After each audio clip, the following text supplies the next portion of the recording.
What's going on, everybody? Welcome back to another episode of Gaming with the Broscast, episode 179. My name is Harrison. I am joined by my brother Nick. As always, Nick, how are you? How are you doing? Looking a little tired. A little bit tired, yeah. Went to a bachelor trip this weekend, so went from Thursday to Tuesday.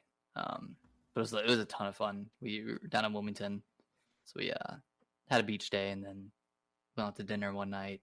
Cooked some really delicious tomahawk steaks. Nice. Last night, or a few people did, but yeah, and then just played a bunch of games. Cool. Played some Smash, Nice. Mario Kart, some Wii Golf. Oh, those games are always the best, like with people.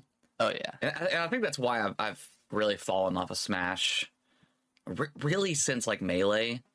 It's just, you got older, you moved out, and okay, yeah, you really need just people around to play this kind of games. For me, at least. I mean, some people love like Smash Online, but I could just never get into that. Yeah. It's just so much more fun when you have like people in the room playing, and I think we had like up to 5 or 6 people. Oh wow, okay. Playing at one time, so it got pretty hectic. And Yeah. Mike, he was the bachelor. He's already married, but we had a delayed bachelor trip for him because he's in the Navy and Okay. take off time. But he has like all the Smash characters, like all the DLC Oh wow, characters. okay. So that was my first time playing as like Pyra and Mithra and Cloud. I think Cloud was, or maybe I can't. No, Cloud wasn't DLC. Cloud was DLC. But was it DLC for Ultimate, or was it Pretty DLC for the Wii U version? No, I'm pretty sure he was DLC for Ultimate. Could be It was wrong, like, but yeah, I thought it was. him and Min Men. Did you play a Sora? Yeah, I played a Sora. Nice. That's cool. That's the one amiibo that I want to, Sora. Even though I really don't have much affiliation for like Kingdom Hearts, but Sora's just he's a cool character. Yeah, he's a really cool character. That amiibo hasn't been. No, I think they still have like what left do they not have like. I think they have to do Min Min. Unless I completely missed that one. Was I guess Pyra and Mithra were the latest ones, right? They hadn't done. Yeah, I'm trying to remember which ones were after that. Yeah, and there's a Minecraft one, Steve and the other guy that was released. Sephiroth was released. I wonder if it's just Sora and. Yeah, it might be just Sora because I think Min Men did get an amiibo. Did it? Okay. Unless I'm wrong about that. Min Men's from ARMS, right? Yeah. Okay. Yeah, Min Men already has an amiibo out, so it's just. Oh wow! I must have missed Sora that. left, and then that's it for Smash. Wow. That's the end of the like. Feels like a 40-year journey of. Yeah, I mean it's cool that they did amiibos for every single one. That's really cool. Yeah. Do you think when they started making amiibos for the Wii U version, when there were like 40 characters, 50 characters, I mean probably more with DLC, but yeah, it's like, do you think there won't be any more than that? Yeah. Well, that's all we're gonna do. Well, yeah, and maybe at the time they didn't think that they would be putting out so much DLC and adding on to like the ever increasing roster of Smash characters. But they said they would do it all for everyone they did, and they've held up their end of the bargain. So yeah, that's really cool. And I was right; they are doing some releasing some other Smash characters. I think they were in the stock like last week. So like some of the original like Smash characters, some Pokemon stuff and stuff like that. So they're out there. Depending on what comes out, I might have to pick some of them up. Yeah, I'm thinking about it too, just to add on to the collection. I mean, I've got so many now, but keep it rolling. Keep it rolling, man. Keep it rolling. I do want the Olimar one, the Pikmin one, Captain Olimar. Yeah, I think, don't you have that one? I you have that one. Yeah. But yeah, real quickly, because I think this is gonna be a pretty quick show because we haven't played much. But Mhm. what are you? Since we're talking about Smash, and there's probably not gonna be another Smash game until the next iteration of Switch, and that may not even have a Smash game for a long time. Like I'm Yeah, thinking that probably not they at may put launch. out like an Ultimate Deluxe or something, and maybe add in some more characters. So what's one character that you would want to see come to Smash? Goku. Goku. Yeah, I That's his think favorite. honestly that'd be so cool. That would be really cool. Yeah. I know it's a bit. I think like it sounds a bit far fetched, but if there's Sora in Smash, I mean, who's to say that Goku can't come in? And Yeah, I that's mean, been yeah. like that the most heavily requested character for years and years and years. It's been rumored for years, right? Even with like Goku, yeah. Brawl and in the Wii U version, it's like that's been Yeah. floating out there for a while. Yeah, it's one of those things where like maybe I don't know, and Zacharias came out and said that he doesn't see Smash possible without him involved. Hmm. But yeah, I mean, like the next Smash, I mean, will it be primarily Nintendo characters like it normally has been, or are they going to take more of a Fortnite approach and just kind of, oh, here's Goku, here's Vegeta, here's you know whatever from this anime, and here's Naruto, Yeah. like It, that like may part of take me, away some of the charm that is Smash, but because then what is it? What is the identity of Smash Brothers if it's not yeah, Nintendo IP characters with an occasional third party IP character? Then it's like I don't know. I feel like it loses its identity a little bit. Like you're right, yeah, for every third party character, you should have like 3 Nintendo yeah. IP. I mean, have they? I mean, they got the Splatoon kids in there. I mean, they really got just about every Nintendo character in there now, right? That kind of represents all of their IPs. Yeah. I mean, at this point, I mean they could always add in Xenoblade characters I would like to Xenoblade see. Chronicles 3, like yeah, Mio and Noah. I think those would be cool. Yeah, More sword fighters. Or I guess Noah's a sword fighter, or give us but which I mean, I think it'd be weird if they gave us like one of the Ouroboros people. Not Ouroboros. yeah. What are the big bads in that game called? Oh shoot. Morbius. Mobius.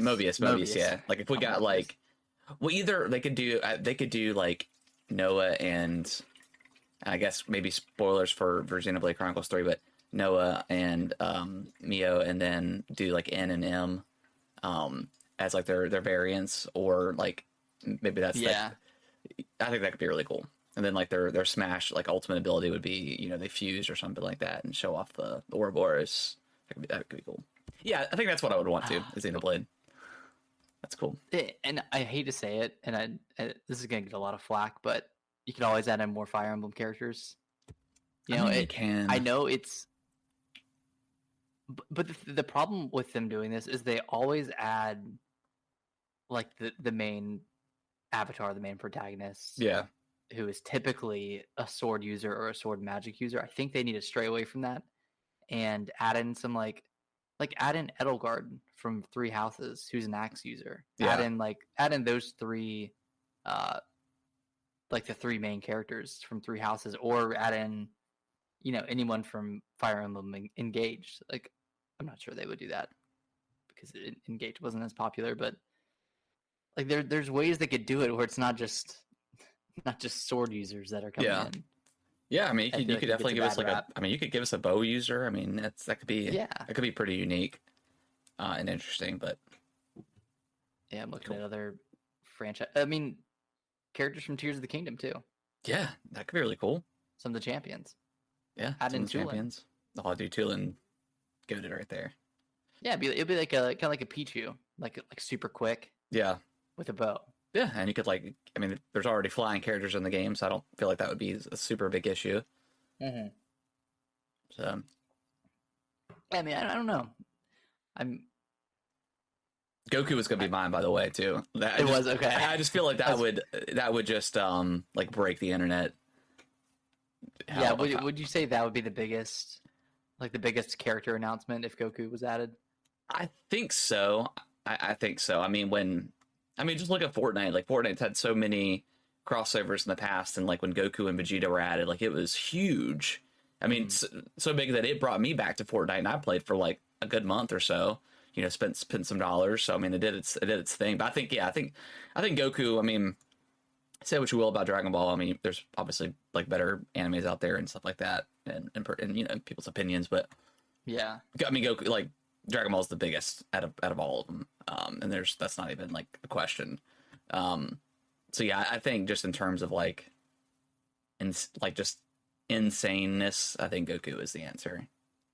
But also, it would be ridiculous. it would be awesome. And my only reservation for that not happening is that Goku is from, first and foremost, an anime. Yeah. And not a video game franchise. That's and all true, the other yeah. characters are strictly from, or originally from video game franchises. So right, that's like, yeah, that's where he originated first, was the anime, and then, you know, of course, went into video games and movies and all that other stuff. But yeah. So that so if you open up the door of that, then like where else would they go? It's like, and then Thanos is coming in, right? Yeah, exactly. Yeah. And so what? And one more question for you for Smash, and we'll move on. But if they were to do another Smash, do you think they just reboot the game completely and give us like, I don't know, 15 fighters or something like that from just, you know, like not necessarily remake the original Smash Brothers, but do something like that where it's very condensed? Because I mean, Ultimate, they had almost 100 fighters, if not more. Is it? There's 82. 82. So like, yeah, it's just kind of too many at that point. Yeah, and does that roster just get bigger, or do they knock some fighters out and replace them?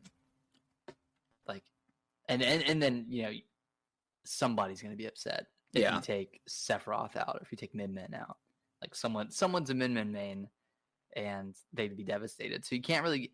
I don't know if you can like take steps back. I would say the only way to do it would be to, like you said, completely reboot it. Yeah. Or to just keep expanding the roster. And and that's the case. It's like, if you're just going to keep expanding the roster, I mean, do you just keep Smash Ultimate as like the base game and then just keep expanding on past that? You're saying like, let's say they have Smash Ultimate Deluxe on the Switch too. Yeah, and that's like that's the main Smash for, you know, 7 or 8 years. Yeah, and that includes like all these 82 fighters at launch, but then it has additional DLC fighters that they kind of periodically add, kind of like Dragon Ball fighters. Yeah, I mean, I don't know if Nintendo will ever take this route with Smash, but I don't know, like some sort of battle pass or something added into it. Because I mean, Smash, like right now, multiplayer wise, there's no ranking system, is there? Is it just fighting? I mean, I think there's a ranking system. I don't know if it's, you know, but you don't popular. Okay. Yeah, I'm sure there play is. And you have like I think it's just like a point based system where like you're level 1400 or something like that, and you keep on building up. But yeah, I mean, that could be kind of interesting if they were to go back to basics and go back to the original roster or something like that and make it free to play and then do like a battle pass. I don't know. You know, and then you could like buy the. That's a lot, and that's definitely not what the Nintendo's about. But I mean, that's always a possibility. That's the only way I could see it working, unless they were just like, hey, here's a remaster of the original Smash Brothers, you know, and it's like, you know, probably gonna be $60, but that's it, right? It's just $60. You know, they'll update the multiplayer to make sure it runs well, but that could be interesting, and that way they can go back to the original, and then, you know, give us a little bit of a buffer, stopgap until, like, you know, Ultimate Deluxe is ready, or, you know, whatever the next Smash is, because there will be another one. I mean, it's one of the most high selling games on the Switch, so I mean, it's number 3 on Yeah. on the Switch top sellers, or maybe number 4. Yeah. But So there's gonna be another one at some point, but yeah, yeah. Either remake the first one or remake Melee, and just Melee use that as a bit of a stopgap. Yeah. I don't know. I don't know if they could remake Melee. I think people would I think that one's too that one's still considered like the best Smash of all time. Yeah, so but wouldn't that be perfect to have? Yeah, but I think that options? Don't you think that would piss people off though? I don't know. Why? Well, I guess Resident Evil 4 was considered the best Resident Evil of all time, and they remade that, and it's. I mean, if you don't touch the movement system, just how it's so quick, like if you don't change any of that and just like simply remaster the graphics, upscale it, and then add online play. Yeah, add online. I don't know. I mean, I would be happy either way. I mean, I would like to see a remaster of the original or 2. I mean, or Melee. I think that could be really cool. But yeah. Or I mean, at this point, knowing Nintendo, we'll just get a Wave 3 of DLC characters. Is it Wave 4 now though? I thought they had a Wave 3. Well, they had the two. They had the 2 DLC, like the 2 fighter passes. Okay. So I guess it would be a 3rd fighter pass. Gotcha. With 5 or 6 more characters. Yeah, I mean, I could see them doing that. I could see doing like Wave 3, Wave 4, just keep it rolling.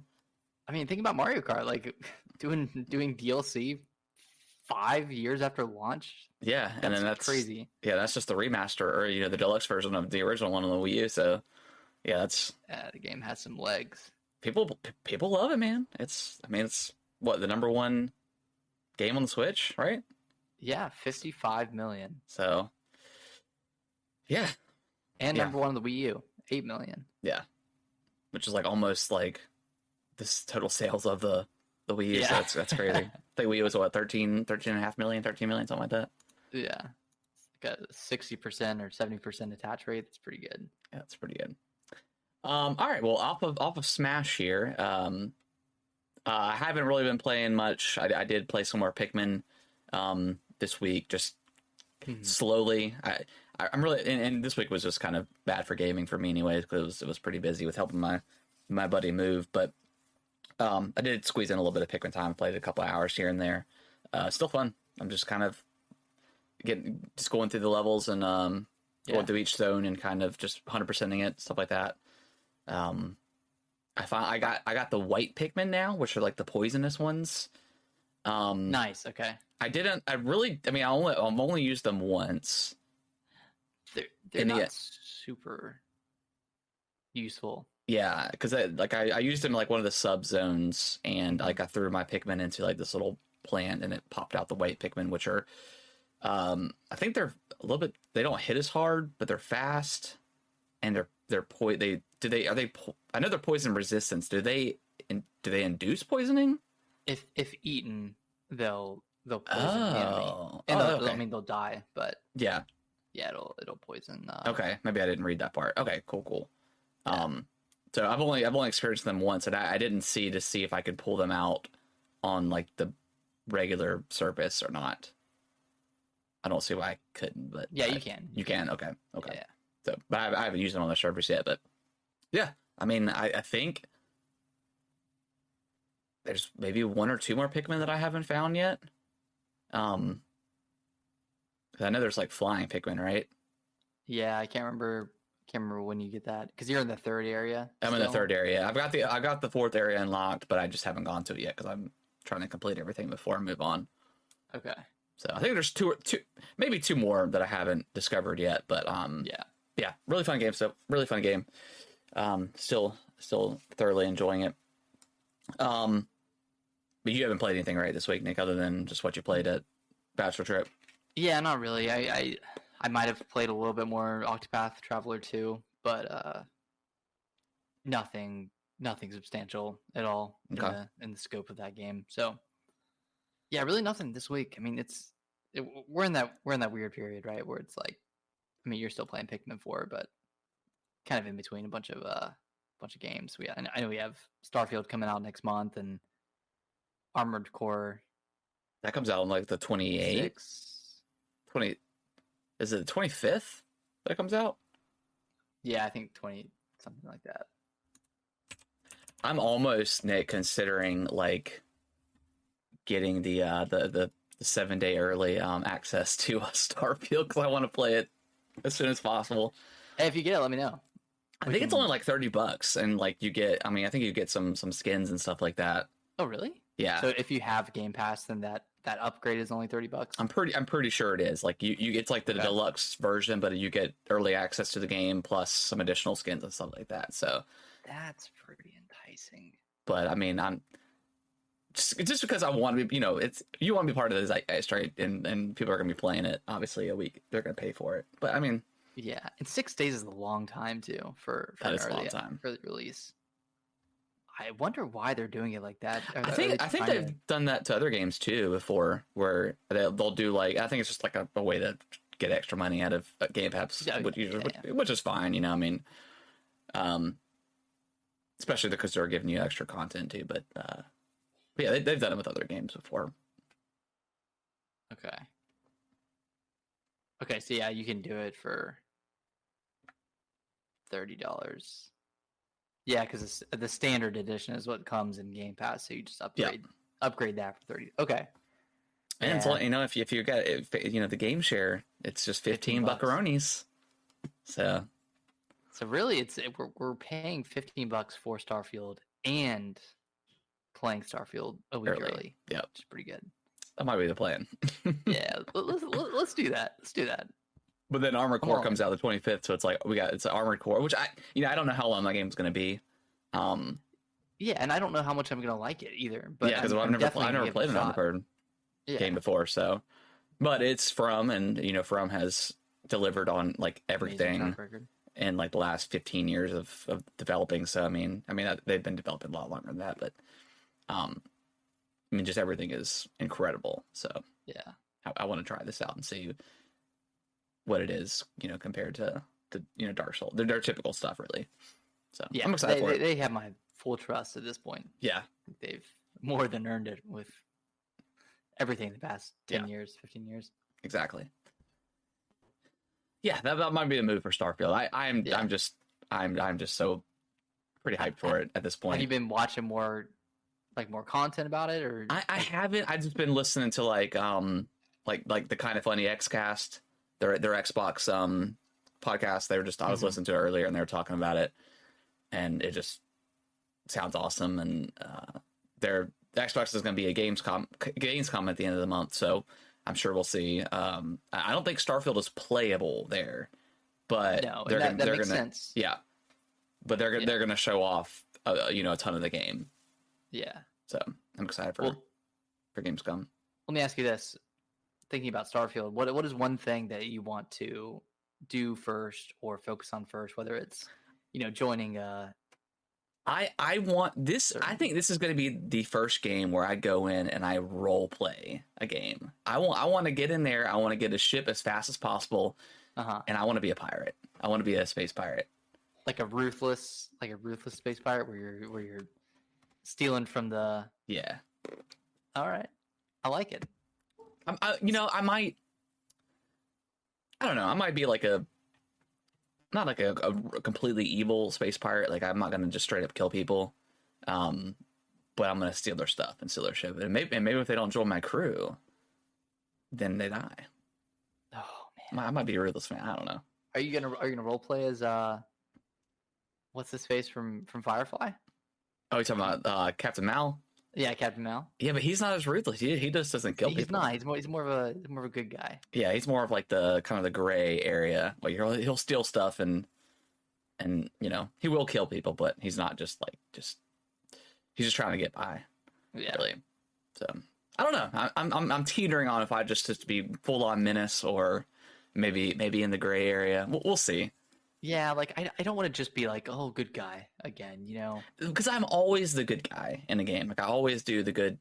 In Mass Effect, I did do, I did go Paragon Renegade. And then I did Renegade. But even Renegade, like, well, I guess you commit genocide in that, but it's against but it's against like the Rachni, which are a pretty evasive species, and then also I think you can completely kill all the what are the robots? The synthesis. The get The, yeah, the Geth. Yeah. yeah. And that's why I'm also hyped too. It's just like I don't think we've really had like a space game, like a space opera game since Mass Effect. And I know the Legendary, trilogy just came out, in which I completely played through all that again, and I loved it. But we haven't had like a new space thing in quite a while. Yeah, and like of course, like everyone's going to compare it to No Man's Sky, but the things that you can do in No Man's Sky are completely different than the things you're going to do in Starfield. Yeah. Starfield is much more of an RPG where you can kind of create your own adventure and level up and do all this stuff, whereas No Man's Sky was like purely exploration. Yeah. At least at the start. I know they've added in a bunch of stuff, but is No Man's Sky on Game Pass? It is. I should try that. Yeah, I downloaded it on Game Pass. It's a bit of a slow start. Okay. I will say. And maybe I just didn't have the patience for it at the time, but I want to try it with the expectation of like I'm not necessarily gonna beat it or anything. I've never played it before, so and I've heard good things about it since they kind of revamped it and added on all the content. So yeah, going from space to a planet is pretty cool. It's pretty cool. Yeah. And see and that's what I want to. We just don't really know yet with Starfield. It's like I think they said like 10% of the planets. So 100 of the planets are like handcrafted worlds where they've got specific areas, specific missions, and then 900 of them are just kind of procedurally generated. So are those 100 planets enough for most people? Because obviously in the procedurally generated planets, we just don't know how. Are they going to be super barren? Is there going to be like tons of life on there? Is there going to be a lot to do on those, or is it just purely add to the overall scope of the game and what you can and cannot do as far as exploring and if it's even worth to explore those planets? Didn't they say like for the procedurally generated planets, you'll have a landing point, and around that landing point, it'll generate some sort of base or something. Yeah, mining areas to mine or something like that. Like points of interest, essentially. Yeah. So like, I don't think there's going to be completely barren planets that are a waste to go to, but there will probably be like less populated ones that's true. That don't. So some mine. I mean, and they had those in like Mass Effect 2 and 3, where you could some planets you could land on, but then some were just scannable, so you could just get the resources and then move on. Yeah. And then 1 had those like pretty barren planets, right? They were really barren. Yeah, there would be like maybe a base on there that you could maybe fight, maybe go inside and fight. But there were some really cool ones too, like going to there's like a moon mission you did, which was really cool. But yeah. But I'm just excited just to learn about, like, I mean, with each planet you can put on like a base of operations and create like a trade system. So how far and deep does that go? Because they said that you can, steal ships and create your own fleet. Can you build like a space, like black market kind of trade route kind of thing? Like how deep can you go in this game? That's what I really want to know. Sure, you could. I mean, yeah, that's the exciting part. Is like we know so little, and it's not that I'm concerned that we know so little, but it's just exciting that a lot of it is probably hidden behind the curtain because look at Zelda and the Depths. I mean, like, that was such a cool experience. I'm so glad they didn't show that off. I think it's absolutely. I know a lot of people would, we don't know that much going into a game. It's obviously a huge. It's very discouraging or like pretty concerning. But I mean, with some games, maybe. Like a red flag. But with some games like this, it's like, you're gonna know a lot about the stuff, but there's gonna be so much that. I mean, you want to explore and find the stuff on your own. So why would they ruin that? It's like a movie trailer. They're not going to spoil. Well, some trailers do, but But yeah, I mean, it's okay not to know everything. I want to go in like with just as little as possible. Yeah. Yeah, with little knowledge as possible, but confidence in the product Of overall. what you see, yeah, and I Yeah. mean that extended look we got. I mean, I don't need.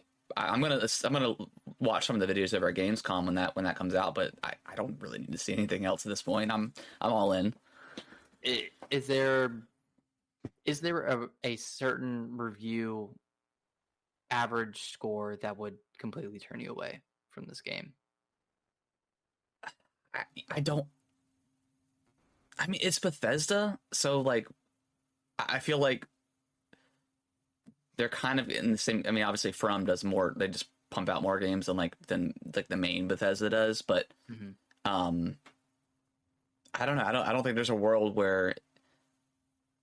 I guess I don't see a world where it getting anything below like an 8. But I mean, you know, if it just gets like incredibly low scores all around, like across the board of all these Like outlets, like 5s, 5s across the board. Yeah, maybe maybe I wouldn't pick it up, but it's also on Game Pass. So I'm gonna play it either way. But Yeah, like kind of like a Redfall situation where we both played it. Yeah, Didn't play a lot of it.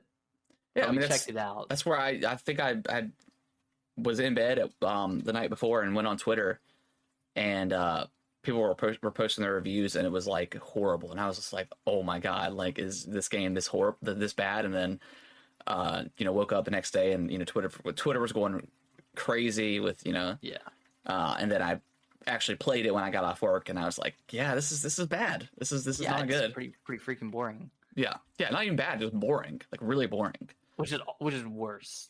Yeah, because that can't really be fixed. Yeah, nothing was appealing about Redfall at all. Like this, yeah, the enemies were boring looking.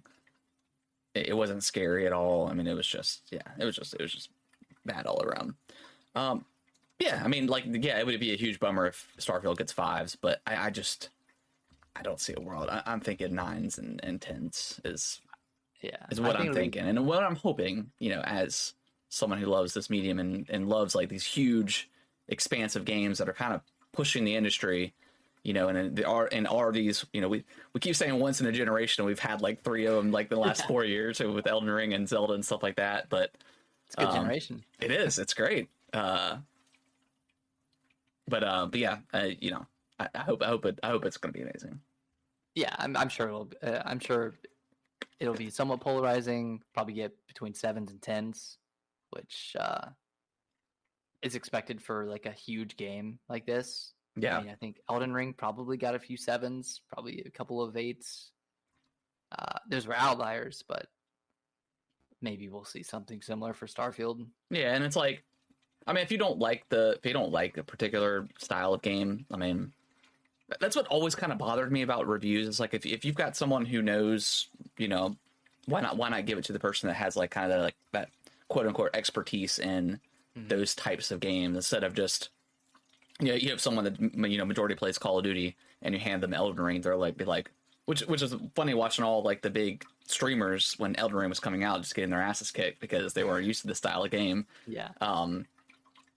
It's always tricky in this situation. You look at the 7s and the outliers, and you're like, yeah, I don't agree with this, or maybe this just isn't the game for you, and that's fine. So I don't feel like those types of reviews should be added into the overall score, because again, it's not what they're used to. So you give me something like Forza, like the regular Forza Motorsport. I can play those games and be somewhat decent, but I'm not an expert in those games. Or like something like Madden. I'm not an expert in Madden. I wouldn't review that. Yeah, I mean, I see the benefit in having someone who's not too keen or too privy to a certain style of game playing it, just to give that perspective, right? That's true. Yeah. But at the same time, you're right. Like it should be someone who knows that type of game and who, for the most part, enjoys those types of games. Like if someone's reviewing Fire Emblem and they don't like strategy games, like of course you're not going to like Fire Emblem. Yeah. I would be very interested, and I don't know if a outlet does this or not, but and it may be too resource heavy, but have two reviewers on a game, on like these big games where you have the one that's, you know, super used to RPGs and, you know, all this stuff that kind of gets like the main mechanics, and then bring in somebody who doesn't, you know, and have someone that does review, that is like the main reviewer that knows the knowledge, like that'll be the main score, right? But also have that secondary review of someone that has nothing, you know, knows nothing about those types of games and plays it, and then add that perspective like you're talking about. I think that makes a lot of sense. Yeah, but that maybe just be too resource heavy to put two people on the same game, and only one person is really matters, because, you know, that's what the review score is. But that could be interesting. Yeah, I guess that's different than Famitsu because they have 4 people Okay. that give an individual score, and they add up that score and Okay. aggregate it. But I don't think they I don't think it matters like how much experience you have with the game. I think it's just for like set reviewers. Okay. Well, I mean, that's pretty cool too. But yeah, that would be interesting to. And not every game obviously needs that, but, you know, stuff like a Dark Souls, where it's pretty different than most other games out there, and you know, it could be interesting. Mm-hmm. But yeah. All right. Well, there's not much news going around. I know we've got like you know, Gamescom is coming up around the corner here at the end of the month. So who knows what's going to come out of that? Is there any expectations from that? I mean, we'll get when is it air actually? Because I know there'll be like the opening night live with Jeff Keighley, and he usually has some stuff. So August 20th, opening night live is on August 22nd, which is a Tuesday. I wonder what time that is at. I'm not sure. Where does Gamescom take place? It takes place in Cologne, Germany. It'll probably be either early in the morning or late at night for us. Okay. Yeah, I'm trying to see. Gamescom Night Live 2023. But in terms of like expectations, I don't really know what to expect. I don't know if they're. Some people are speculating that the Switch 2 is going to get announced there, which I think is absurd. No. I think it'll be there. I think it'll be there behind closed doors for developers to look at. Yeah, to get, you know, dev kits or just talk to Nintendo about it. But I don't think Nintendo's going to announce anything at Gamescom. I think they can do that by themselves and garner a big enough audience. Like why announce your console in the middle of like everyone else announcing other games? And yeah, they could easily just put that on there. I'm trying to see what time it is at. I'm not seeing that. Gamescom 2023. Right. Live times.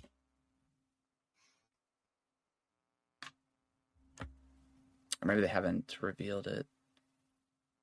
So it's going to be 8 to 10. Wow, so it's going to be real late at night then. Let's see.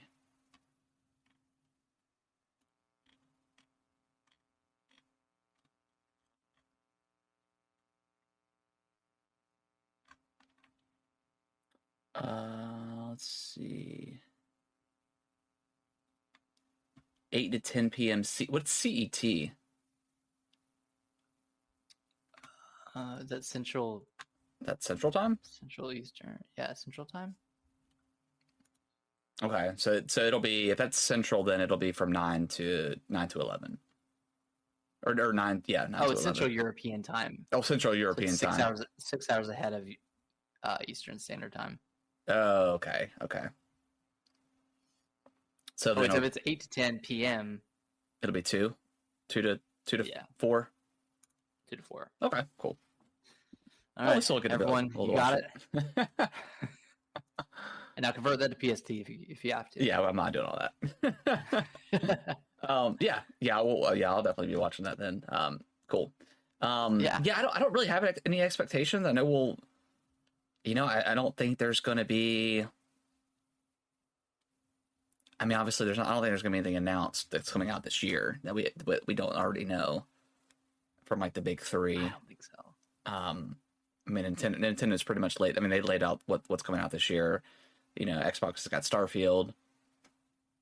PlayStation has Spider-Man. So I don't think there'll be anything else that's going to be announced. I'm sure we'll see a bunch of stuff. Obviously, from Xbox, we'll see a ton of stuff. But new stuff, I don't know. I really don't have any expectations. I generally don't from Gamescom. I know they're way bigger than E3, but also it's too late in the year to announce stuff and then have it come out in the same year. But I mean, there can always be new stuff. Yeah, I feel like most of the time it's deeper dives on already announced games. Yeah, which is cool, but still love a Dragon Ball FighterZ 2. Give me that, please. Announce it there. I think that'd be a good place for it. Yeah. Let's dive into. We got you just put this in there. Pokemon Presents coming August 8th. Yeah, it's gonna be 35 minutes, which is pretty long for Pokemon Presents. Presumably, we'll get information on Detective Pikachu's sequel, Detective Pikachu Returns, and then Scarlet and Violet DLC. I'm sure that'll get detailed as well. But and then like 4 or 5 mobile games. Yeah, Pokemon Sleep will probably get talked about. Yeah. Yep. Yeah, I'll watch it because I always do, but I'm generally I want to say disappointed because I'm not a big Pokemon guy, so it's like more of like, why did I watch this? I should have just caught the headlines or whatever. I will say, pull it up on my phone. The font is kind of spooky-ish, like it's like a purplish like font. So I don't know what's up with that. It's not as colorful as like the typical Pokemon Presents, so I don't know what that means. So maybe they'll get some sort of like. I have no idea. I have no idea what that means. I don't know what. I don't know what that would be. I don't think they would announce a new game, like an Arceus 2 or Pokemon Legends 2 or some sort of. If you could get a new Pokemon game, if they're to announce a new Pokemon game, like a big game, what would you want from this, or what would you want to see? Arceus 2. Arceus, like Legends 2. Yeah. I definitely would like to see Legends expanded upon. But also, I could totally go for it. And we talked about, I think you brought this up before, but like a 2D, 3D remake of like Gold and Silver would be amazing. That'd be awesome. Or the original one. Who cares? I would love to see like an HD. I would preferably like to see Gold and Silver because we just got Pokemon Let's Go and Eevee like not too long ago. That was like a reimagining of the first game, but I think that could be really cool. Maybe it's a new Let's Go game. Yeah. I don't know. Are Red and Blue? Are those available on Switch Online? No, I mean that could be huge too. Like they bring in they announce all the Game Boy Color games coming and then just spread them out over. You do Game Boy Advance too. Yeah, Ruby and Sapphire. Yeah, that'd be probably like pretty big announcement. I'd replay Red and Blue and Gold and Silver if they announced them. Yeah. I just prefer those more than the recent ones. But okay, I'm looking at what you said. The font, the purple font. It looks weird. It almost looks like the Detective Pikachu movie font. You're right. Yeah, it does. Kind of like the noir style. I don't know. Maybe we get another movie. Maybe it's a sequel to the movie. Well, it's. I mean, it's been in development. I don't know if the writer's strike has caused anything. Nick, give me like 5 minutes. I'll be right back. Okay. So sorry, we were talking about the font for and how my guess is Detective Pikachu 2 movie. Okay. But I'm probably wrong. It's probably something not as cool. I mean, yeah, you're probably right on that. I mean, I think we're due for it, right? I mean, that movie came out a few years ago. Yeah, it came out in like 2016, 2017. It was really good. I mean, it was like that, and like Sonic was coming out near that time, which was good. Yeah, that was kind of, I feel like that was kind of the start of like good, like video game based movies. Yeah, that was like the first one to like live break action, the curse, you know. Yeah. The live action ones. Yeah, I don't really expect much from this thing, but hopefully maybe it'll surprise us a little bit. All right, you want to dive into the big sales stuff? Of course I do. So Nintendo released their Q1 earnings report, which goes from April 1st to June 30th. Big thing here, and there's not many million sellers in this quarter, aside from Tears of the Kingdom and Mario Kart, which sold another 1.67 million units, which means games like Metroid Prime,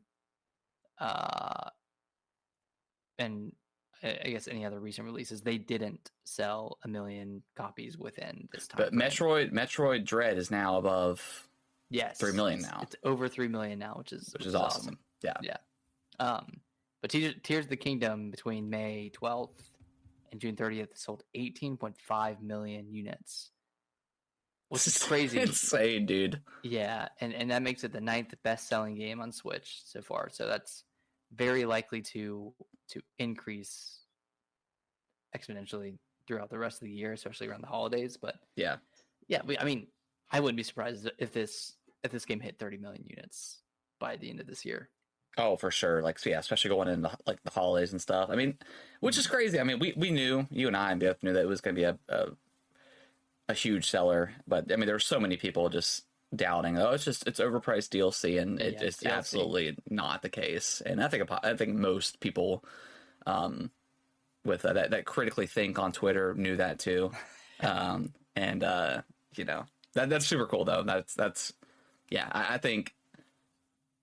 Yeah, I mean, it's crazy. I didn't think it'd be 30 million by the end of the year, but I mean, gosh, with how strongly it came out the gate. Yeah, I know it did like 10 million in 3 days, or 12 million in 3 days, something like that. Yeah, and they continued to sell well.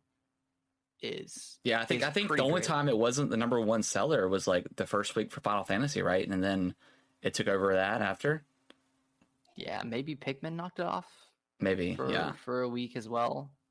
And that one was charting pretty well on Amazon. And now Baldur's Gate is just completely destroying like everything. That I don't realize. I guess I mean I've never played a Baldur's Gate game before, but I don't know. I feel like this game just came out of. I know it's been in development for a long time, and it's been in early access for a long time as well. Like they put like 3 years of just polish on the game, which is why it's doing so well. But it kind of came out of nowhere. Like it's like. Yeah, it wasn't even on my radar. Now I'm thinking about picking it up when it comes to PS5. Yeah, like it's like got like 800,000 concurrents on Steam, which is that's wild, insane for single player turn-based RPG.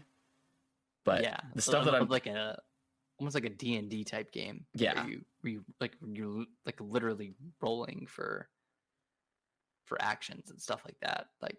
Yeah, but just the stuff I'm seeing like in this game is just bonkers and hilarious, and I'm definitely like feeling like I'm missing out right now. Well, there will be another wave when it comes to the PS5, so you have time if you want to get the PS5. Yeah, it's gonna be so funny if this is the game that convinces you to get the PS5, not God of War, or Spider-Man, but Baldur's Gate 3. Yeah, just randomly a PS5 or PS5 console exclusive. Yeah, which I think it's coming to Xbox eventually. I don't think it's exclusive to the PS5, but I think it's timed. Yeah, man. I don't know, man. This game is crazy, but yeah, Tears of the Kingdom selling 8.5 is insane numbers, but that's just the power of Zelda on the Switch. It's just been insane. Yeah. And who would have thought, 7 years ago that a Zelda game would be selling as well as it is, and like, Yeah. I don't know, man. The potential is endless, and especially if they end up releasing or re-releasing Tears of the Kingdom on the next Switch, and adding in DLC and improvements, like Yeah. this game could have some we legs. get Tears of the Kingdom DLC this year? I don't think this year. Okay. I think at the earliest it would be like first half 2024. Yeah. But my gut is telling me that they'll save it for the launch of the next Switch. Yeah. I mean, the only thing that convinced me otherwise, I think you're right, but just the random amiibo that they didn't do at launch. Yeah, that's so weird. And I don't know, maybe they didn't have plans on it, and maybe some people were just clamoring for more amiibo. Because I mean, it's weird that Breath of the Wild had like 10 figurines, and this one only had one. But yeah, I think you're right. I think they'll save it until. Which is, I mean, we talked about it last week, but the reports were for the latter half of 2024. And I still got hope for like March or April. I still got hope for that. I still think it's possible. Want it to be March.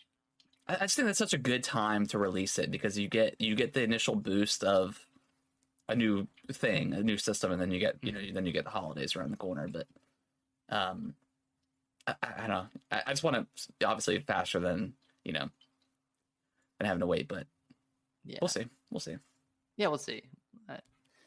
See what happens. I mean, that was really it on the software side. Just updates on Tears of the Kingdom and Mario Kart 8. But yeah, Tears of the Kingdom's number 9.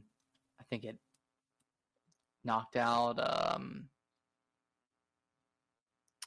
Ring Fit. I think Ring Fit is now knocked out of the top 10. So RIP. It's insane that Ring Fit was even in the top 10 to begin with. I know. Crazy times, and like the fact that like Luigi's Mansion 3 was in the top 10 at some point. It's not anymore, but yeah, I think it's at what, like 13 million right now. Yeah, I think it's around 13 million. Okay. And number 10 is Super Mario Bros. U Deluxe, which is 16 million. So, and Mario, and I bet you Mario Wonder is going to be in the top 10 by the end of the year too. You think so? I think so. Yeah. You think it'll be another game that sells 10 million in 3+ days and probably week, something like that? I mean, like Mario is huge, and in fact that we just got the movie, obviously, and then that's, I think it just came to like digital and DVD, Jesus, Blu-ray, like a month ago or whatever. So I think Mario is at an all-time high right now, and adding on another game, plus the RPG. I don't know about the RPG. I don't know if that'll do insane numbers, but yeah. But Wonder, I mean, we haven't had a 2D Mario game in a new one in so long, so I think that could be huge. Yeah, I think you're right. I mean, it could be a life to date 30 million seller. Yeah. There's 2D Marios, man. They're underrated in their performance. Yeah. Like those are consistently the top sellers for consoles and handhelds. Yeah, they may not be people's favorite, but they do sell like crazy. Yeah. The people love them. The people love to pick them up. Good for families, good for kids. Yeah. It's got a wide appeal. Mm-hmm. Well, nice. And then Switch sales have topped 129.5 million units. So it's creeping up there, man. It's number 3 for the top or the best selling console of all time. I think it still has the Game Boy and it's the DS and the PS2. DS and PS2? Yeah. Okay.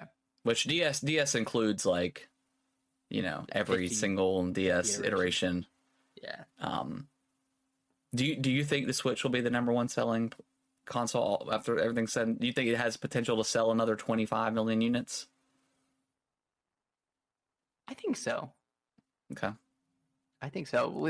With the Switch 2 allegedly coming out in the second half of next year, that gives it another year and a half, and I'm sure it'll keep on selling beyond the Switch 2's launch. I'm sure it'll get a price cut, yada yada. I think if Nintendo is smart, I think they do a permanent price. I think they do a price cut at the holidays this year. They sell like the base Switch for like $200 and like, well, maybe 250, and then like the light at that 150, and then after the holidays is over, they say this is the permanent price for it or something like that.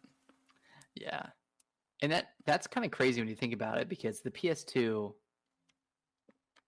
at the end of its life cycle, it was down to $100 Yeah. or less. I mean, I don't even know how cheap it ended up. I mean, getting, even the Wii was like that too. I mean, it was like $100. Same for the DS. Yeah, the DS was like, I think it's $80 for like the 2DS version. And then the Switch like has not gone below 300. Yeah, in the 6 years it's been on market. It's never had an official price drop by Nintendo. It's just always been bundled in with freaking Mario Kart, which is why Mario Kart sold so well. But gosh, successful, man. Successful console. Can't deny it. No, cannot. It's not on here, Nick, but I've got some Resident Evil sales updates for you. So Capcom has came out and unveiled or revealed, I guess, that Resident Evil 2 Remake is now the #1 selling Resident Evil game at all times. It was Resident Evil 7, but it's now above that by 200,000 units. So top 10 Resident Evil games of all time. Resident Evil 2 Remake at 12.6 million. Resident Evil 7 at 12.4. And this was as of... probably June 30th. Yeah, probably their fiscal. Yeah, as of June 30th. Yep. Resident Evil 5 at 8.8. Resident Evil 6 at 8.8. Resident Evil 8 Village at 8.3. Resident Evil 3 Remake 7.6. Resident Evil 2 for the PS1 is at 4.96 million. Resident Evil 4 Remake is at 4.9. So came out in April to June, almost at 5 million units. So pretty darn good. Yeah. Resident Evil Remake, which I think this is the GameCube version, 3.9 million, and the Resident Evil 0 Remaster is 3.8 million. So pretty good. The Resident Evil series is just crushing it. Monster Hunter World remains the best-selling Capcom game of all time at 19 million units sold. Which is kind of crazy to think about, that like something like Tears of the Kingdom just came out and it's almost on top. That's just the power of like Nintendo and just the Switch in general. I mean, we talked about it before with just, Nintendo just dominating in sales and Xbox, PlayStation, like maybe not Xbox, but PlayStation might have 2, maybe 3 exclusives of the year, and Nintendo has like 8 or 9 that all do millions and millions of sales. So yeah, crazy to think about. And then followed by Monster Hunter World is Monster Hunter Rise, second highest Capcom game at 13.2 million. Nice. And then obviously, like I mentioned, pretty much the top 10 list is Resident Evil stuff. And then also in the top 10 of Capcom games sold is Street Fighter V at 7.3. So is Street Fighter 6, does that have any? I don't see any numbers on that. Yeah, I don't see anything about Street Fighter 6. I'm sure it's probably done pretty good though. Yeah. I mean, it seems like it has. Yeah. But you'd think they'd say something on it. Yeah, pretty crazy of how just the dominance of Resident Evil. Yeah, I feel like that franchise it's like in the best place it's ever been. Yeah. Between 7 Village, RE2 Remake, RE4 Remake. I mean, I had fun with RE3 Remake, but I did too. Yeah, I like that game a lot. That game was so short when you ran through. It was like an hour and a half long. So like playing that a couple times was so much fun. Yeah. Street Fighter 6 has sold 2 million units since. Okay. Since like what, June? Yeah. And that's as of July 7th. So okay. That was after a month. Cool. Yeah. They've got a really great thing going with Resident Evil, with just their remakes are just fantastic, and then continue the main story. So hopefully we'll get a probably next year, I think we'll probably get some news on Resident Evil 9. Yeah, probably news next year with the release in 2025. Yeah. Which I mean, I'm fine to wait for that. Yeah. Yeah. Because who knows? I mean, maybe we'll get a Resident Evil 5 remake. I mean, I don't know. Or that Resident Evil 4 Ada. Oh, DLC, the separate ways. Yeah, hopefully Yeah. that we get that. Maybe that gets announced at Gamescom. That could be something that comes up there. That could be awesome. Yeah. Yeah, I don't know. I don't know how far they would. I don't know what else they would remake other than like the original and Zero. Maybe, I don't know. Might as well. Or Code Veronica. I know that's a pretty requested one. Yeah, that one or Resident Evil 5. Fix that one up. Or just Revelations 3. I would like to see. That could be cool. Yeah, I mean, yeah. Where's the Switch exclusive Revelations 3 that's been rumored for so long? Yeah, I don't know. Do you think that's actually gonna be Switch exclusive? I think it could be. I mean, it's games. Capcom they have a good relationship with Nintendo. Yeah, I feel like. I mean, there's enough install base for them to, maybe want to make it exclusive. Yeah, that could be cool. All right, Nick. Anything else? Anything that we missed? Man, I think that's it. I think we got it all. Sweet. All right. Well, hopefully, guys, everyone enjoyed the show. If you guys could leave us a review on Apple Podcast or Spotify or anywhere else you can leave reviews for podcasts, that would be awesome. That would be much appreciated. Nick, where can they follow us on our social stuff? I know we've been kind of quiet on TikTok for a little bit, but we'll get back into it. Break from TikTok, but yeah, if you want to follow us there, it's Gaming with the Bros Cast. On Twitter, we are Gaming WT Bros, and on Instagram, Gaming with the Bros Cast. And if you want to email us, you can email us at gamingwiththebros@yahoo.com. So yeah, send us any questions. Let us know your thoughts on Tears of the Kingdom's complete dominance in the sales charts over the past 2 months. Yeah, it's been crazy, but also been fun, and I still miss that game sometimes. Yeah, I kind of want to go back and just doing some side quests, stuff like that. Mm-hmm. All right, guys. Well, we will see y'all. We'll see you next week. Bye-bye. Bye-bye.